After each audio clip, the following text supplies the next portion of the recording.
Hey, what a conference, huh? Yeah, I'm enjoying it. I love the first session because it made me feel like one of the younger speakers, which is, I haven't felt that in a while. You know, I was at a conference about 20 years ago, in 1993, I believe it was, not unlike this, and someone asked Esther Dyson, who was the organizer of the conference, these are the early days of the internet, a reporter actually asked the question, who controls the internet? And her answer was very perceptive. The internet is controlled by those who understand it. I think that's still true, and I've had a career in the internet for the last 20-some years. I've seen it grow and change and all these new cyber devices, and I've seen this technology become a really fundamental part of our society. Everything from medicine to government to the economy to all of our daily lives. So it's an important part of our civilization. And I think as citizens, it's more important than ever, if you're going to use technology, if you really care about having it used for good, that you try to understand it. So what I'm going to do today is give you a little lesson, a quick one, in cybersecurity. So we're going to focus on cybersecurity rule number 1. Now this is a rule that those of us in the industry talk about, usually among ourselves. We don't share it too much in public, but you're not going to find a real legitimate cybersecurity expert anywhere in the world who's going to disagree with this. So what is cybersecurity rule number 1? There is no security. Absolutely true. Now, I'm not going to give you all the technical details, but I will give you a few quick facts. In the last 18 months, the following security icons, security organizations whose whole reason for being is security, have been hacked. And not just hacked, but to use the technical cybersecurity term, pantsed at high noon in Times Square. RSA, Verisign, Symantec, these are the people who make the tools that you use to stay safe. Lockheed Martin, Stratfor, these are the contractors the government contracts with to make their IT systems safer. And then you have the government agencies themselves. And of all these hacks, the one that I like most was when the FBI called Scotland Yard. They had a video conference to strategize on how to defend themselves against Anonymous, the shadowy hacktivist group. So they had a 2-hour session with all their strategies and tactics. Well, that video conference was hacked by Anonymous and is now available on the web. In one attack alone, over 70 companies serving these governments were infiltrated at the same day at the same time. This attack almost certainly came from the government of China. And in the past 4 weeks, I'm opening the aperture a little bit. This is not just security companies, but we've had these various incidents. The MasterCard and Visa one had 10 million users affected, identities stolen.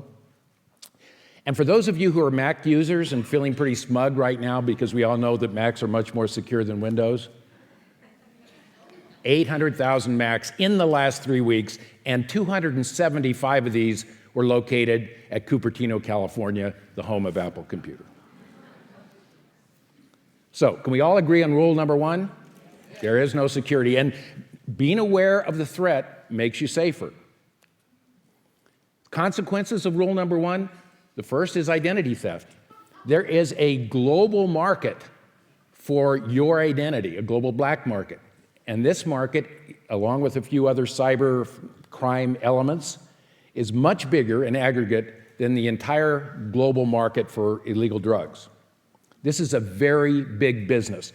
You have people who come to work in Leningrad and punch the time clock, work an 8 to 5, get benefits and health care, and their job is stealing your identity. Now, when we say there is no security, that doesn't mean that there is not such a thing as being more secure or less secure. The new form of identity theft is what's called a drive-by attack, where you take an RFID scanner and walk behind somebody and you scan their credit card without touching, without stealing, just a pure electronic transaction, and without you even knowing it. So here's my protection. This is a scanner protector wallet. It's actually pretty cool, too. It's made by a company in Portland. It's called the Human Wallet, and it protects you against one form of identity theft. So you can do little things to become more secure, but frankly, identity theft is not the biggest problem. The one I worry about is grid failure, electric Katrina-style blackouts. And it's a funny little thing. Somebody in the world, almost certainly the United States government or the Israeli government, created a form of malware called Stuxnet. And Stuxnet attacked Iran and was very successful in taking out their electrical generation distribution facilities. Only problem is they were able to reverse engineer it and now are using it to attack us. So this is something we all as citizens need to be concerned about and be prepared for. But it even gets worse, and then it's going to get better, I promise you. I know I'm the buzzkill for this whole conference. So cyber espionage, those of you in business, this is a very vibrant field right now.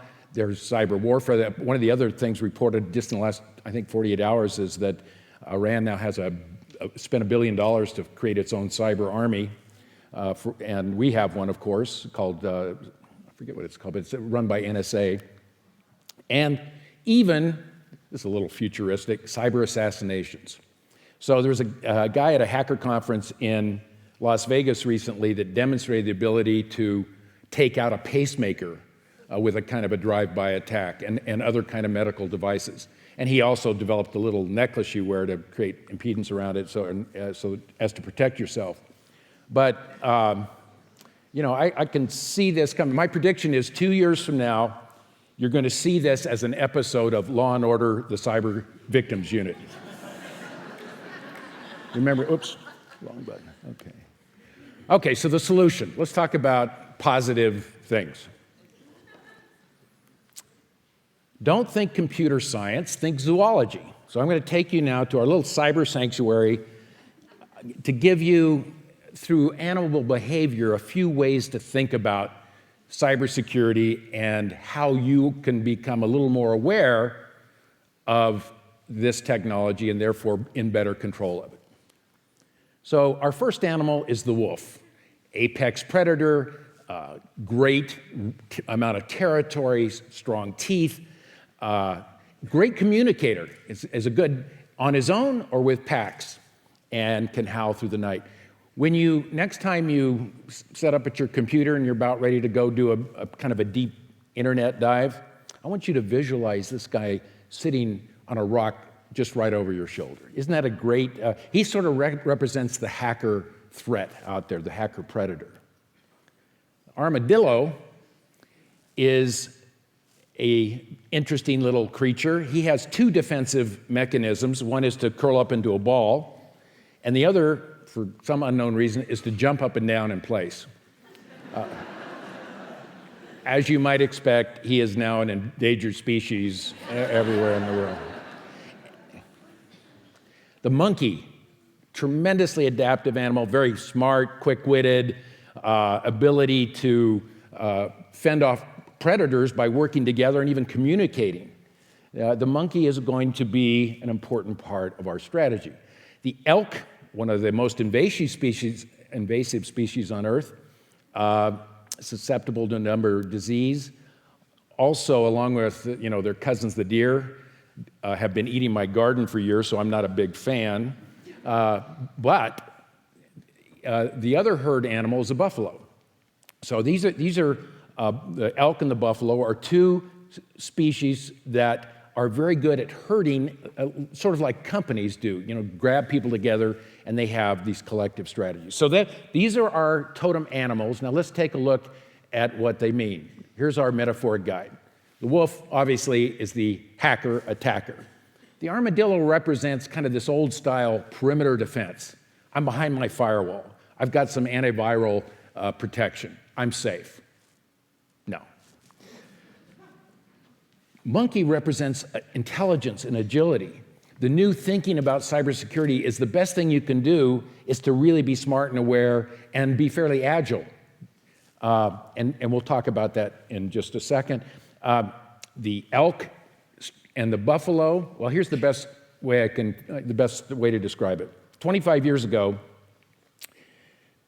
in Yellowstone National Park, wolves were reintroduced, and they've studied the patterns of the wolves and the diets during this whole period, and it turns out that the wolves eat way more elk than buffalo, because when a wolf attacks an elk herd, all the elk scatter, and the young and weak and so forth run out, and the wolf is able to track them down and, have an elk burger. With the buffalo, they have what's called a mobbing behavior, and they signal their distress, they see the wolf, they come together, the weak and the young are in the center of the circle, and all the strong bulls are on the outside. It's a very effective way to fend off the wolf. So, when it comes to cybersecurity, the first question is, are you an armadillo or a monkey? Correct answer? You want to be a monkey. You want to stay alert. You want to be smart. You want to be agile. You want to keep moving. You want to stay up to speed with things. You want to be clever. And it's even good to be social, even though there are a lot of threats in social media and so forth. But we're in this together, and if you're trying to be aware, if you're trying to stay intelligent, it's very helpful to be connected with other people. Look what happened to the poor elk. And when the wolf prowls, you want to use your intelligence and hide as best you can. Obfuscation is a somewhat useful strategy. It's not one typically well thought of by cybersecurity experts, but you can sort of hide, but don't be confused that being a little bit under the radar really equals protection. Okay, to be a good cyber monkey, stay alert, watch your systems for strange behavior. If it's unusual, you may be having an attack. Be prepared. Assume wolves are at the door, and have a response plan ready. Think through what you're going to do, whether as an individual or as a company or as a city or as a school. Understand there is no security. Even the most secure companies in the world have been fundamentally hacked in the last 18 months. Get ready and prepare. Clone yourself. Get backup systems. Create multiple repositories of data. Don't rely on any one thing, and be clever. Learn how to trick your adversaries. One thing I've been advising people for years is, you don't always have to tell the truth on the web. That's one rule we can all bend, right? Protect your identity. Get a few alias emails. Don't give these guys a good shot. We could talk a lot about that, but I'll move on. So, for you who are part of organizations, you want your organization to be an elk herd or a buffalo herd. You want to be a buffalo. To be a good cyber buffalo, you got to run with a strong, massive herd. Now, I'm going to be a little controversial, although I don't know if it will be to you people, maybe somebody watching on the web. There's a lot of concern about this new system called the cloud. Are you somewhat familiar with it? The virtualized environment, interconnected, it's a very big deal in computing. And a lot of big organizations and particularly the smaller ones, are saying, well, we can't really put our data in the cloud, it's not secure. Well, let me tell you, one of the clouds that my company is in is Microsoft Azure. Microsoft has spent billions on security. They've had a bullseye on their back for 15 years. They know how to fend off a lot of attacks. They're very good at it. You're much safer running with the Microsoft bulls or the Google bulls than you are on your own. At the first sign of attack, send out a distress signal. Build high trust relationships and communicate. Particularly, among organizations, the more trusted relationships that use authentication and other sort of good practices for authorization, the better you are. So you kind of create this network, high trust network, where you can do an awful lot at a very high degree of safety, and that can be really helpful in the everyday management of your business and life. And don't wander off. Stay within the bounds of trusted computing. Summary: in the massively connected critically important cybersphere, there is no security. Consequently, you need new strategies for protection against the global cyber wolves. Here are a few examples, not an exclusive or exhaustive list, but just some examples of good adaptive behavior. Move to a high-secure cloud environment. Create multiple aliases. Use strong encryption, particularly if data is sitting around. Encryption is much more important these days than firewalls, antiviral signatures, which catch about anywhere from 1% to 5% of all threats. And stay current with security patches. This is probably the single thing you can do. And those of you with Mac, there's a new Java security patch just out today. Go get it. But above all, don't get lulled into a false sense of security.